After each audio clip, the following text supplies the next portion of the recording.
تو کہتے ہیں کہ کنز العلماء ڈاکٹر محمد اشرف حسن جلالی صاحب ذیل شرف نے آج کے دور میں یہ جو نعرہ تاجدار ختم معصومیت زندہ باد یہ گھڑ لیا ہے، انہوں نے اپنے پاس سے لگایا ہے۔ اس کا کیا ثبوت ہے ان کے پاس کہ یہ جو معصوم کہتے ہیں رسول پاک صلی اللہ علیہ وسلم کو کہ وہ آخری معصوم ہے اور ان کے بعد معصومیت کا دروازہ بند ہو چکا ہے؟ تو اس پر حوالہ جات دیکھیے کہ حضرت داتا علی حجویری رحمۃ اللہ علیہ نے کشف المحجوب جو ان کے فارسی کا نسخہ ہے، آپ فرماتے ہیں اولیاء معصوم نہ باشن، کہ ولی معصوم نہیں ہوتے۔ حضرت داتا علی حجویری رحمۃ اللہ علیہ جیسے ولی کامل کہ جنہوں نے آگے لاکھوں لوگوں تک دین کا پیغام پہنچایا اور جنہیں اپنے دور کے عہد کے اندر اپنے دور کے اندر جو سب سے بڑے ولی تھے اپنے زمانہ میں، تو وہ لکھتے ہیں کہ اولیاء معصوم نہ باشن، کہ ولی معصوم نہیں ہوتے۔ تو دیکھو کہ حضرت داتا علی حجویری رحمۃ اللہ علیہ ان کو دنیا سے پردہ فرمائے ہوئے تقریباً 10 صدیاں ہو چکی ہیں۔ تو داتا صاحب رحمۃ اللہ علیہ جو ہیں 10 صدیاں پہلے کہہ رہے تھے کہ ولی معصوم نہیں ہوتے۔ تو حضرت کنز العلماء پر جو بولتے ہیں لوگ، ان کو دیکھنا چاہیے کہ کنز العلماء جو آج کے دور میں یہ انہوں نے نعرہ لگایا تو یہ پہلے بھی تھا۔ اب عبارت سنیں تو آپ کو پتہ چلے گا۔ آپ فرماتے ہیں کہ اولیاء معصوم نہ باشن، کہ ولی معصوم نہیں ہوتے، کہ عصمت شرط نبوت است۔ آپ فرماتے ہیں کہ عصمت یعنی معصوم ہونا شرط نبوت است، نبوت کے لیے شرط ہے۔ اب یہ حضرت داتا علی حجویری رحمۃ اللہ علیہ ہیں کہ جنہوں نے اتنا دین کا کام کیا اور اتنے وہ جس طرح ولایت میں ان کا ایک بہت بڑا نام ہے، اسی طرح وہ عالم بھی تھے۔ تو جو ولی ہوتا ہے وہ پہلے عالم ہوتا ہے، جو عالم ہو وہی تو ولی ہوتا ہے، جاہل ولی نہیں ہوتا۔ تو بہرحال حضرت داتا علی حجویری رحمۃ اللہ علیہ آپ فرماتے ہیں کہ جو ولی ہیں جتنا بھی بڑا ولی ہو وہ معصوم نہیں ہو سکتا۔ کیوں؟ آپ فرماتے ہیں کہ عصمت شرط نبوت است، کہ معصوم ہونا نبوت کے لیے شرط ہے۔ تو جو لوگ ہمیں کہتے ہیں کہ یہ دیکھو کہ کنز العلماء نے آخری معصوم کہا ہے رسول پاک صلی اللہ علیہ وسلم کو، اور کچھ یہ اعتراض کرتے ہیں کہ پھر فرشتے جو ہیں وہ بھی تو معصوم ہیں، معصومیت کا دروازہ جو ہے وہ کنز العلماء کہتے ہیں کہ بند ہو گیا۔ تو اس کا جواب پھر داتا صاحب رحمۃ اللہ علیہ سے پوچھو۔ آپ جن نے جب فرما دیا کہ یہ نبوت کے لیے معصوم ہونا شرط ہے، تو پھر اس کا کیا پتہ چلا؟ پتہ یہ چلا کہ جب آخری نبی حضرت محمد مصطفیٰ صلی اللہ علیہ وسلم ہے، تو پھر ظاہر بات ہے کہ جب نبیوں کے لیے معصوم ہونا شرط ہے، جس طرح رسول پاک صلی اللہ علیہ وسلم نبیوں میں آخری نبی ہیں، اسی طرح آخری معصوم بھی ہیں۔ تو بات ہو رہی ہے انسانوں کے لحاظ سے، کیونکہ جو روافض سے ہمارا ٹکراؤ ہے تو وہ انسانوں کے لحاظ سے ہے کہ وہ جو ولی ہیں جو امام ہیں ان کو بھی معصوم مانتے اور ہم ان کو معصوم نہیں مانتے۔ اہل سنت و جماعت کا جو متفقہ عقیدہ ہے وہ ان کو محفوظ عن الخطا مانتے ہیں، معصوم عن الخطا نہیں مانتے۔ یہ حضرت داتا علی حجویری رحمۃ اللہ علیہ نے فرمایا کہ معصوم ہونا یہ نبیوں کا خاصہ ہے۔ اسی طرح یہ حضرت پیر سید مہر علی شاہ صاحب رحمۃ اللہ علیہ نے اپنی کتاب تصفیہ ما بین سنی و شیعہ میں روافض کا تذکرہ کرتے ہو کہ روافض جو ہیں وہ انما یرید اللہ لیذھب عنکم الرجس اہل البیت ویطہرکم تطہیرا، اس آیت کے تحت وہ جو محفوظ عن الخطا ہے یعنی جو امام ہے آگے سیدہ پاک رضی اللہ تعالی عنہا ہیں، ان کو وہ اس آیت کے تحت معصومہ کہتے ہیں۔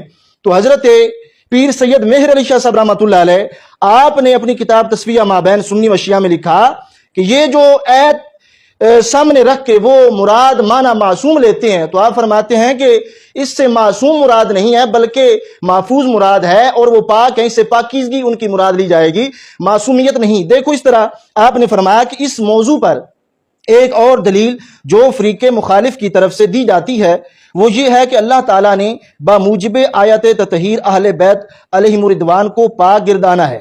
آپ فرماتے ہیں کہ جو اس آیت سے آگے روافض جو ہیں وہ دلیل نکالتے ہیں کہ نہیں وہ معصوم ہے، تو آپ فرماتے ہیں کہ اس آیت سے مراد جو ہے ان کو رب ذوالجلال نے پاک تو فرمایا ہے مگر معصوم ان کو نہیں فرمایا۔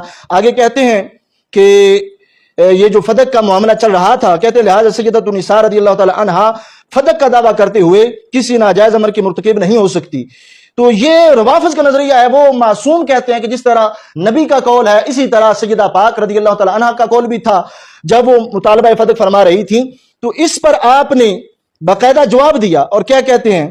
کہتے ہیں کہ اس دلیل کا تفصیلی جواب آگے چل کر آیت تطہیر کی فصل میں دیا جائے گا۔ اصل معنی جو آیت کا ہے وہ آپ نے بتا دیا کہ معصوم ہونا مراد نہیں، یہاں پہ پاک ہونا مراد ہے۔ اب یہاں پہ آپ نے واضح لکھ دیا، فرماتے ہیں یہاں اتنا کہہ دینا کافی ہے کہ آیت تطہیر کا مطلب ہرگز یہ نہیں کہ یہ پاک گروہ معصوم ہے. تو پھر کیا مطلب نکلا؟ مطلب یہ نکلا کہ معصوم نہیں ہے، بلکہ کیا ہے مطلب یہ نکلا کہ وہ اس سے پاک ہیں. اور آپ نے آگے لکھا اور ان سے کسی قسم کی بھی خطا کا سرزد ہونا ناممکن ہے.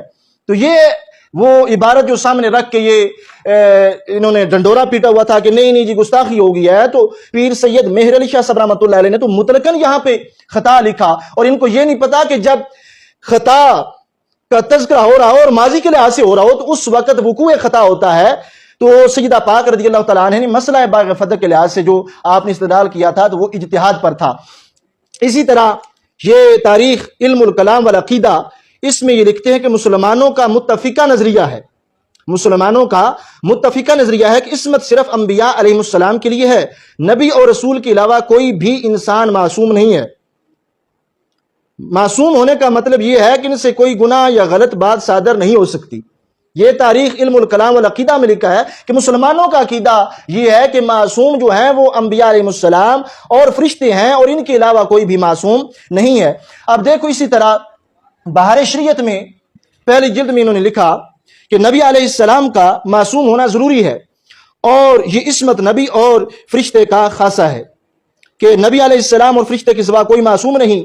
اماموں کو انبیاء علیہ السلام کی طرح معصوم سمجھنا گمراہی اور بد دینی ہے. جو ہمارے سادہ لوگ سمجھتے ہیں کہ وہ بھی معصوم ہیں تو یہ روا فضلوں نے پکوایا ہوا ہے. یہ نقصان ہے ان کے جلسوں میں جانے کا کہ خاصہ ہے انبیاء علیہ السلام کا اور فرشتوں کا، جبکہ یہ ادھر اماموں کو بھی معصوم مانتے ہیں نبیوں کی طرح.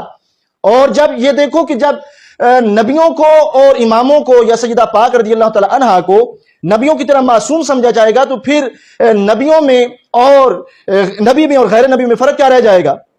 تو لہذا اہل سنت و جماعت کا متفقہ عقیدہ یہ ہے کہ صرف انسانوں میں انبیاء علیہ السلام معصوم ہیں اور اوپر جو ہیں وہ فرشتے ہیں، ان کے علاوہ کوئی معصوم نہیں. آگے کہتے ہیں کہ نبی علیہ السلام و فرشتہ کے سوا کوئی معصوم نہیں. اماموں کو انبیاء علیہ السلام کی طرح معصوم سمجھنا گمراہی اور بددینی ہے. عصمت انبیاء کے یہ معنی ہے کہ ان کے لیے حفظ الہی کا وعدہ ہو لیا جس کے سبب ان سے صدور گناہ شرعاً محال ہے. کہتے ہیں کہ انبیاء علیہ السلام سے رب ذوالجلال نے یہ وعدہ فرمایا ہے کہ ان سے کسی قسم کا کوئی جو گناہ والی خطا ہے یا گناہ والا کام ہے وہ ان سے صادر نہیں ہوتا، اور وہ ہر چھوٹے اور بڑے گناہ سے معصوم ہیں. اب آگے کیا ہے؟ کہتے ہیں باخلاف ائمہ و اکابر اولیاء کہ اللہ رب ذوالجلال نے انہیں محفوظ رکھتا ہے.